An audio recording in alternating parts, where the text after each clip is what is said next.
Hi everyone, welcome to the Jonhson Mclang Show.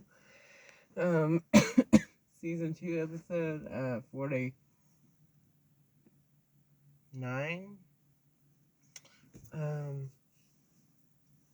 so I got some stories today here.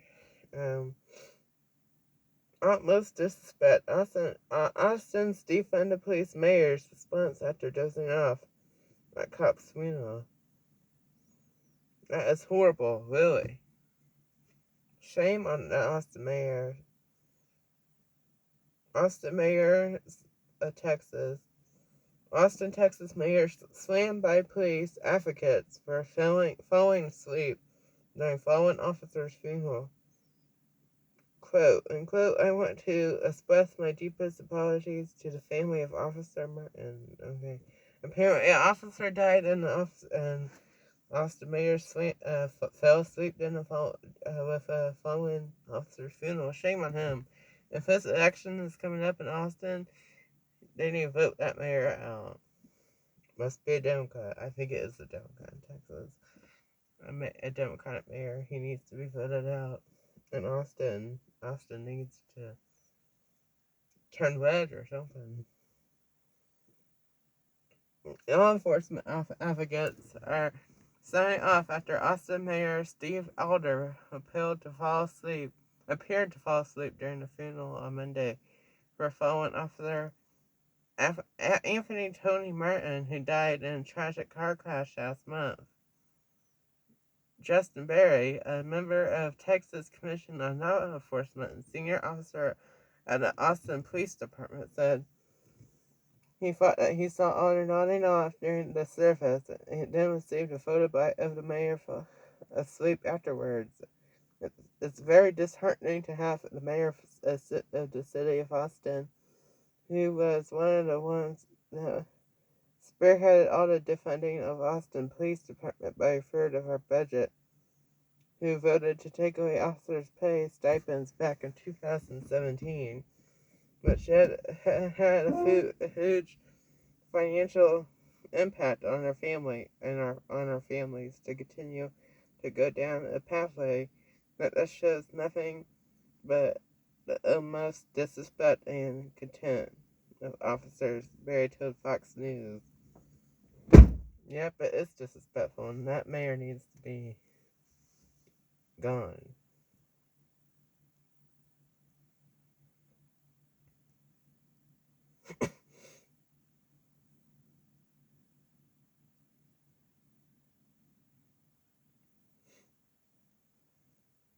Taken aback, White House spin of President Biden's "Where's Jackie" gaffe raises media eyebrows. Let's watch this.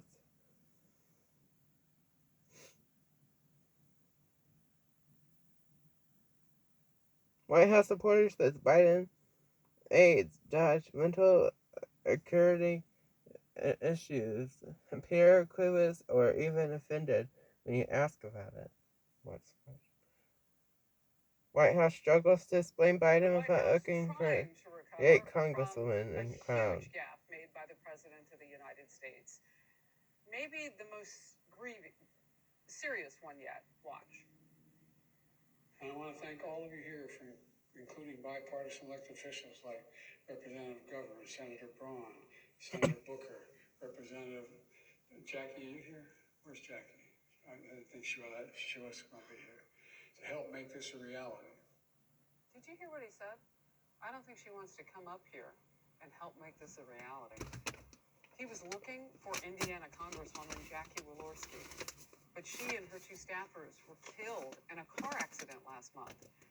In fact, the White House put the flag, the American flag, at half-staff. They had a whole ceremony. The White House press secretary has a hard job. Naming the congressional champions on this issue and was acknowledging her incredible work. There will be a bill signing in her honor this coming Friday. So, of course, she was on his mind. Jackie, are you here? Where's Jackie? She must not be here. I totally understand. I just explained she was on top of mind. John Lennon's top of mind just about every day, but I'm not looking around for him. When you sign a bill for John Lennon as president, then we can have this conversation. Oh, she's out of material in her binder. Matt Gorman, former National Republican Congressional Committee Communications Director. Jose Aristimuño, former Democratic National Committee Deputy Press Secretary. Matt, this wasn't just embarrassing. This was next level. No, it was. And let's set aside questions about his age or whether he's lost a step, even though I personally believe he may have contributed to it. What I thought was more embarrassing were the White House's excuses on this. Say you made a mistake. It was a bad mistake, but say you made a mistake. You meant no offense, but it's the defensiveness and the dishonesty that make this so much worse. They do it over and over again on inflation and Afghanistan and other issues, and they wonder why they lose credibility with the American people. Jose, you and I have had a lot of debates. We've done town halls together. You're an eloquent speaker. It does not take a lot to do what Matt suggested. Just apologize and say you made a mistake. Why the histrionics on all the reasons why we in the media must be wrong, and it must be something that we're This bring makes out us John not want to Lennon. vote for What him. is she doing? Look, I think first and foremost, my heart goes out to the Congresswoman's family. Amen. Harris, but we're human. Biden's human. You're human. I'm human. We make mistakes. I think it was an honest mistake. I think it would have been, the White House would have been better served if they just said, you know what, that was a mistake on the president. Let's move on. Next question. What causes them to change their schedule, though? Because, I mean, I said the woman had a hard job. She does. So KJP, Karine Jean-Pierre, said, the team has no changes in mind for the president's schedule. At 7 o'clock Eastern last night, let me tell you what was going on. Well, we all know. Hurricane Ian was whipping 155-mile-an-hour winds on southwest Florida. Biden went to the Democratic Governors Association in D.C., a Democratic fundraiser. Jose, would you try to change the president's schedule at that time? Well, I mean, he's able to do two things at the same time, right? So what was he doing while he was there? He was raising money for the Democrats. He's been in close contact with Ron DeSantis every single day. He called him the day Hurricane Ian made landfall in Florida. So he's been on top of this since day one. But him taking an hour out of his schedule to go to a fundraising does not make him incapable of leading the situation. All right. So you had a visual optic and from last night, and you had that, verbal one earlier in the day. Matt, quick last thoughts on what Jose just said about, well, he's been on top of this thing the whole time. Killed in a car accident last month. Was an honest. Florida. Biden went to the Democratic Governors Association in D.C., a Democratic fundraiser.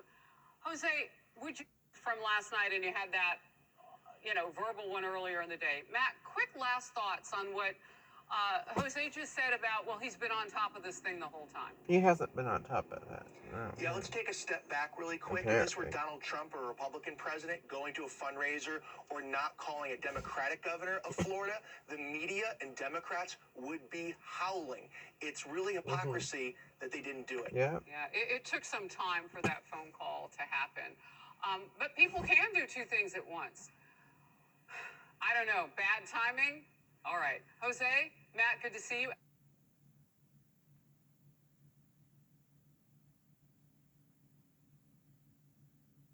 Okay.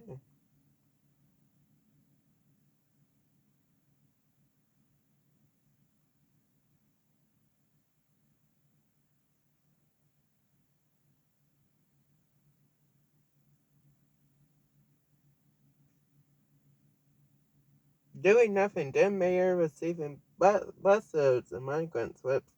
Best indication on border. New York City Mayor Adams condemns far-left Democrats for doing nothing, quote-unquote, silence, quote-unquote, on border crisis. Adams has drafted New York City's migrant tent city bill to Randall's Island.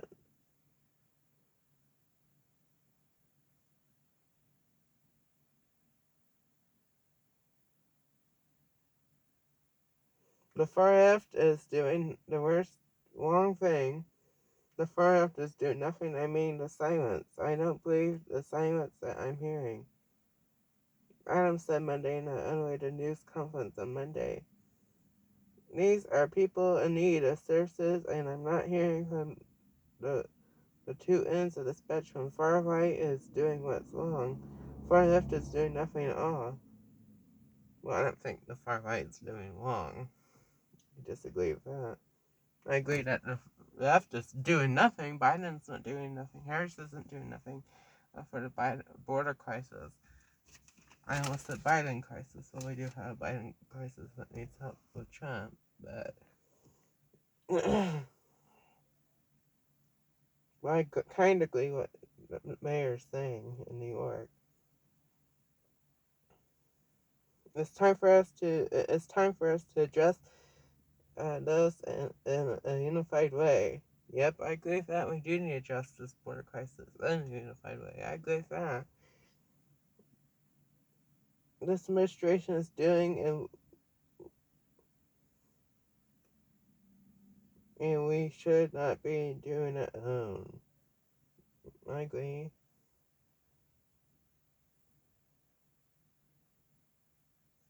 Okay. I guess that's basically the story.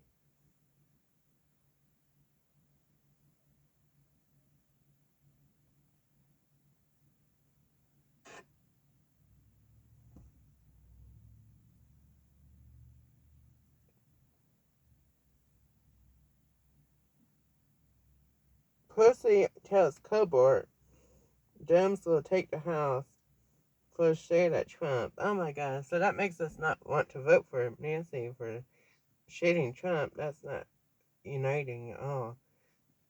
And Colbert. I don't think we're going to win the House, and I'm going to fact check that in a moment. What's this? She tells Colbert Dems will take House, throw shade at Trump. House Speaker Nancy Pelosi is predicting that Democrats will hold the House majority after the upcoming midterm elections, telling talk show host Stephen Colbert that her party will win more seats and reminding him, while cracking a joke, that former President Donald Trump is not on the ballot now. I believe that we will hold the House, and we will hold the House by winning more seats, the California Democrat, appearing on CBS's The Late Show with Stephen Colbert Monday night, commented. We won the 40 seats, then we lost some when Trump was on the ballot. We lost some of the Trump districts, but we held enough seats to hold the House with him on the ballot. Then, she said, he's not on the ballot now. Oh, did I say his name? I didn't mean to. Colbert told her that we'll have the videotapes fumigated, and she responded that perhaps you could bleep that out. Colbert noted that the prognosticators predicted a crazy red wave, and it still appears that Republicans will take the House, but Pelosi disagreed. When we won in 2020, and again... I agree with Colbert. Now, on most things I disagree with these talk show hosts, but I think Colbert just said to Nancy that polls are showing that Republicans have a big chance of winning the House, and a slight chance of winning the Senate, I think. But Colbert said that Republicans have a chance, a bigger chance to win the House. That's what he said to Pelosi. So I kind of agree with that. Showing Pelosi the facts, I agree with that. Most things I disagree with him on, but I agree with that. Nancy can disagree all she wants, but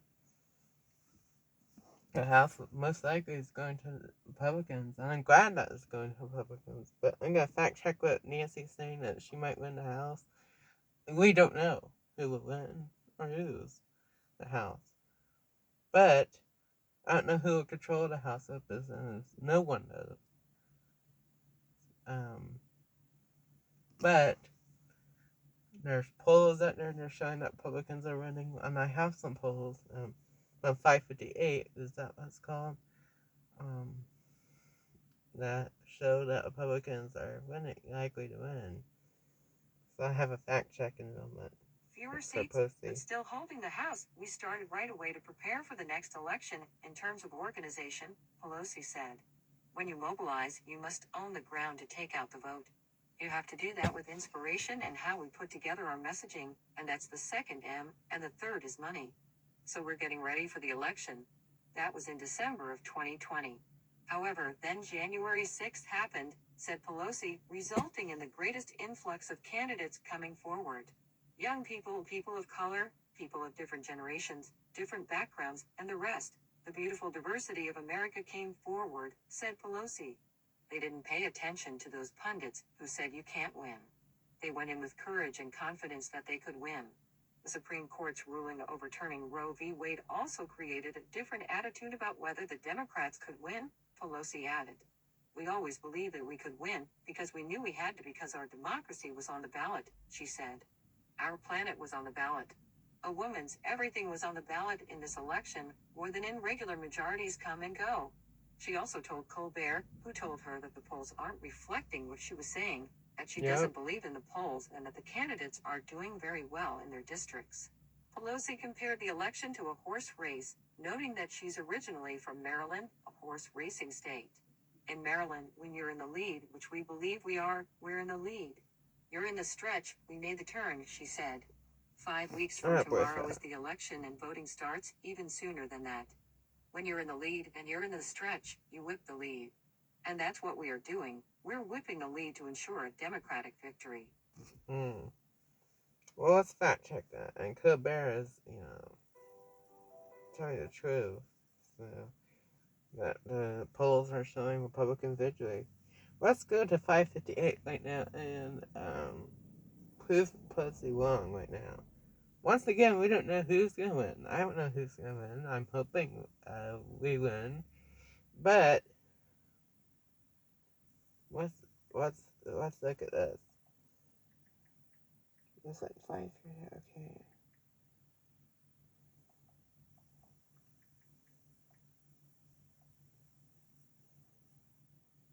Okay. $2022.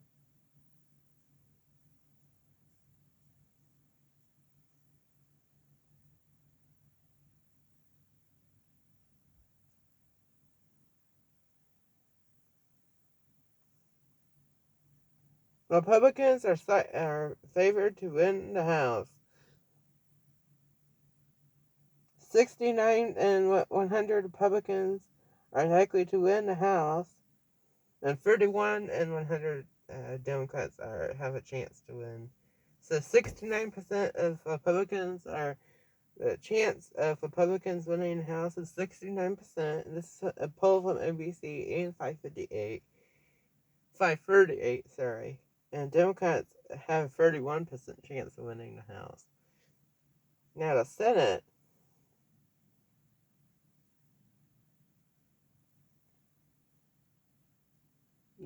it says Democrats are slightly favored to win the Senate, but let's see.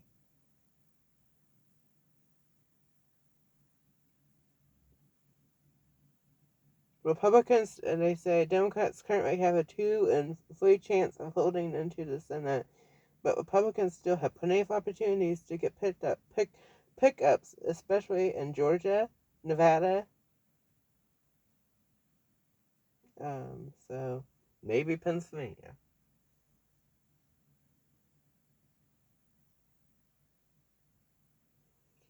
I think Walker will win in Georgia. We'll see, but the Senate is kind of iffy. But the House, there's a 69% chance of Republicans winning the House and taking control of the House, which is great. We can get us stuff probably done with the House. We'll see.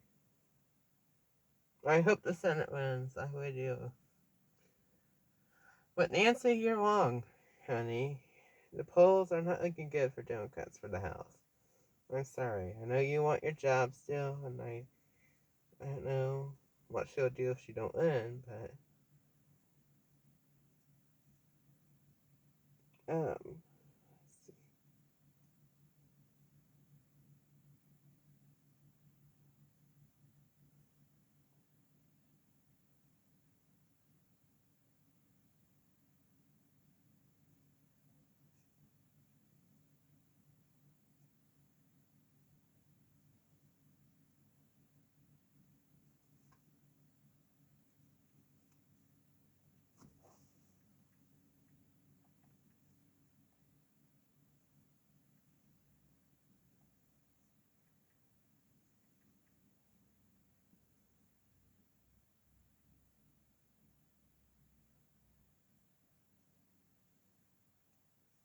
Okay, that's it. I think that's all the news stories for today. Thank you guys so much for watching today's Jonhson Mclang Show.